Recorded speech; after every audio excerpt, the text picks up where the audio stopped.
PJ Bupati, semua segala sesuatunya harus dilaporkan kepada gubernur, kepada Mendagri melalui gubernur. Sebelum arahan yang definitif terhadap itu, saya akan tetap istiqomah apa yang sudah dilakukan sampai dengan hari ini.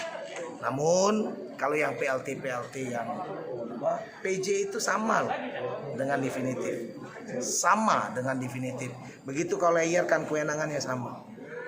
Ya, tapi lain PLH. Apa? Tapi penting bagi aku arah kebijakan ini tetap berjalan dan akselerasinya tetap kita dapatkan. Kita nyambung dari omongan Bapak tadi. Saya minta pendapat dari gubernur dan Mendagri dulu. Seperti itu. Saya PJ ini ada satu klausula yang berbeda, saya harus melapor kepada Mendagri melalui gubernur karena saya adalah kepanjangan tangan. Yang izin lelang dari KSN nggak turun, Mbak ya? Tanya di BKD SDM ya. Aku udah ada tiligo deh.